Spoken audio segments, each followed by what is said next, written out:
Have you ever wondered what it feels like to wake under a sky untouched by time, where every dawn is a gamble with survival? Picture this: a jagged limestone cave, its mouth yawning into a world of endless horizons and unseen dangers. Where a small band of humans steps into the light, their hearts pounding with purpose. What secrets did our Paleolithic ancestors carry as they faced a world so vast, so wild, it could swallow them whole? Not enough for Section 1. The Dawn of Purpose. Dawn breaks over the rugged landscape as a small group of humans emerges from the mouth of a limestone cave. Their day has already begun. Some scan the horizon for game, their eyes sharp against the pink-streaked sky, while others gather kindling for the fire that never fully dies out. But what exactly filled the hours of our Paleolithic ancestors? The popular image of cavemen dragging women by the hair and clubbing mammoths hardly captures the complexity of their daily existence. So, how did they spend their waking hours when survival was a full-time occupation? When we speak of cavemen, we're referring to humans who lived during the Paleolithic period, spanning from approximately 2.6 million years ago to about 12,000 years ago. This wasn't just a chapter in human history. It was over 99% of it, a time before agriculture, before cities, before written language. Yet, this wasn't a static period. Massive innovations in technology, social organization, and artistic expression unfolded across millennia. Their lives were shaped by the land, the climate, and the endless stars above. Imagine a young hunter, Kael, barely 16 winters old, standing at the cave's edge. His breath clouds in the crisp morning air as he grips a spear, its wooden shaft worn smooth by his father's hands before him. Could you feel the weight of that moment, knowing each step into the wild might bring food or danger? Kael's band, a tight-knit group of 25, relies on him today. Their survival hinges on the choices they make as the sun climbs higher. Archaeological sites offer us clues: stone tools, hearths, food remains, and rare finds like textiles or wooden implements.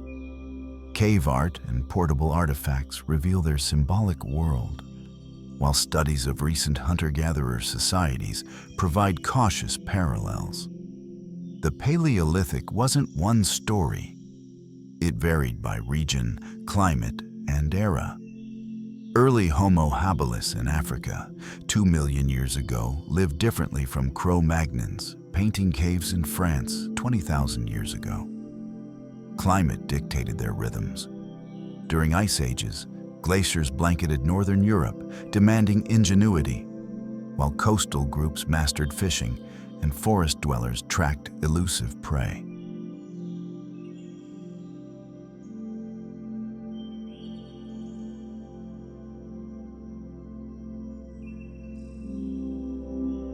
Section 2. The Fire That Binds.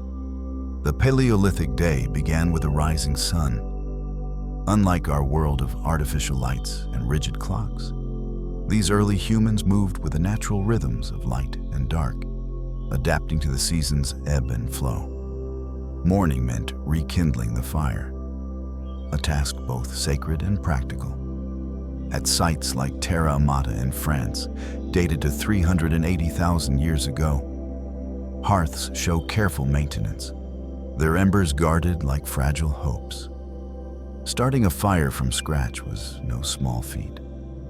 Most groups kept embers glowing overnight, a faint pulse of warmth against the dark.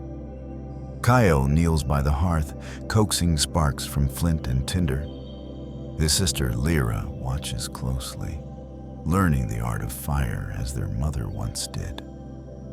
The flames catch and the band gathers, their faces lit by flickering light. What must it have been like to huddle around that fire, knowing it held predators at bay and turned raw meat into sustenance? Mornings were for tasks that needed daylight.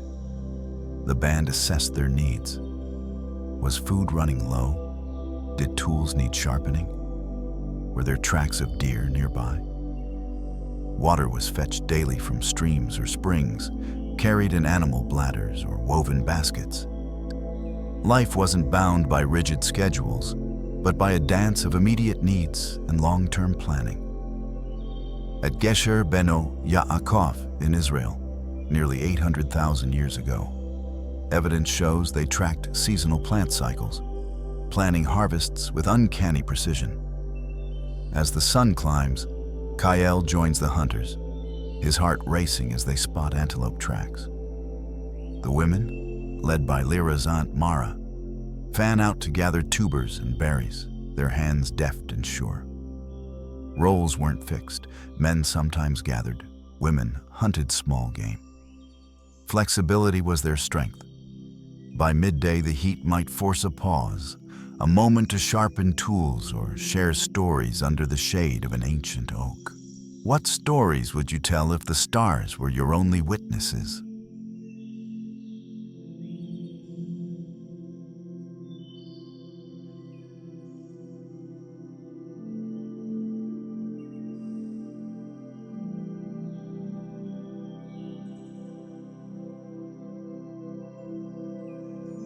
Section 3. The hunt and the harvest food was the heartbeat of Paleolithic life. Hunting large animals demanded skill, courage, and coordination. Early humans likely started as scavengers, but by 500,000 years ago, sites like Boxgrove in England show organized hunts. A horse shoulder blade pierced by a spear tells a story of precision, not chance. Kael dreams of such a hunt, proving his worth to the band. His first throw misses, but an elder, Tor, steadies him, teaching patience. Could you stand firm with a mammoth charging, your spear your only defense? By 400,000 years ago, humans at Schöningen in Germany crafted balanced wooden spears for throwing. Later, spear throwers and bows, appearing around 30,000 and 20,000 years ago, revolutionized hunting. But success was never guaranteed. Plant gathering was the steadier lifeline. Dental calculus from Paleolithic teeth reveals a feast of tubers, fruits, nuts, and medicinal plants. Mara, the band's plant expert, knows which roots heal and which poison. Her knowledge, passed through generations, is as vital as any spear. Seasons shape their rhythm. Spring brought eggs and greens, summer, berries and young game. Autumn, nuts and preparation for winter's lean months. At Kobe Fora in Illinois, 9,000 years ago, fish were caught with bone hooks and nets. Storage was limited but clever. Dried meat, underground pits, or natural freezing in cold climates. Their diet was diverse, their nutrition often better than early farmers. Cooking, mastered by 400,000 years ago, unlocked calories and tamed toxins, a quiet revolution around their fires. As dusk falls, Kael's band returns with an antelope. The air hums with relief and chatter. They butcher the kill with stone tools, honed to razor edges. Mara's basket overflows with roots and herbs. Around the fire, they share the meal, laughter mingling with the crackle of flames. What bonds would you forge in a world where sharing meant survival?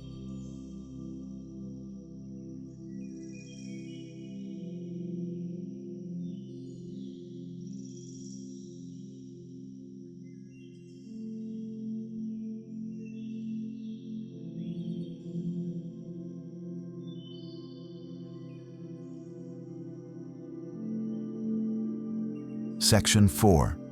Tools, shelters, and stories. Paleolithic life wasn't just about food, it was about crafting the tools to thrive.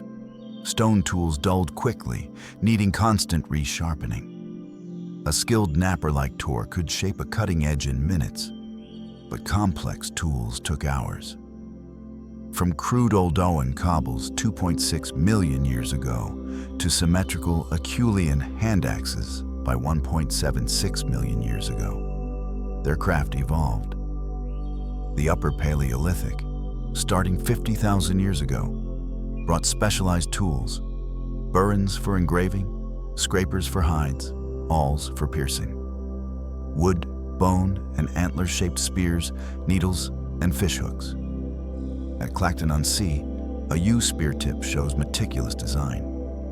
Kael watches Tor carve a bone needle, marveling at its delicacy. Lyra weaves a basket, her fingers nimble. Containers, gourds, bladders, later pottery, held their world together. Clothing, vital in ice ages, was sewn with bone needles, hides scraped clean with stone tools. Where would you find shelter in a world of ice and wind? Caves like Lascaux were cozy but rare. At Terra Amata, oval huts stood, framed by wooden posts. In Ukraine, mammoth bones formed dwelling foundations, draped with hides. Inside, hearths glowed, spaces carved for sleeping, crafting, and eating. Home wasn't just shelter, it was life. Fires needed tending, shelters repairing, refuse cleared. Children like Lyra's brother, Finn, learned by watching, joining hunts or gathering by age 6. Care extended to the injured. Skeletons show healed fractures, proof of compassion. As night falls, the band gathers. Tor tells of a great hunt, his voice weaving courage into the dark. The stars overhead feel close, their light a timeless guide.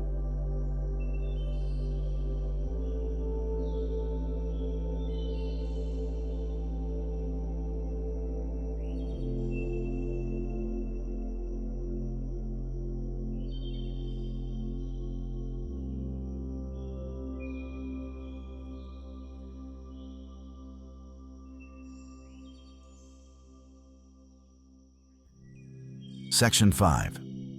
The soul of the Paleolithic. Paleolithic life wasn't just survival. It was connection, creativity, and meaning. Bands of 20 to 30, tied by family and trust, weren't isolated. Trade networks carried exotic stones hundreds of miles.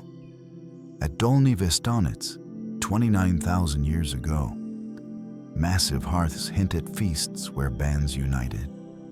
Art bloomed. Ochre at Blombos Cave 100,000 years ago. Cave paintings, figurines, and flutes by 43,000 years ago. Kael traces a cave wall's painted bison, feeling its spirit. Could you paint your dreams on stone, knowing they'd echo for millennia? Music filled their nights. Flutes and drums weaving stories. Medicinal plants and dental calculus hinted healing knowledge.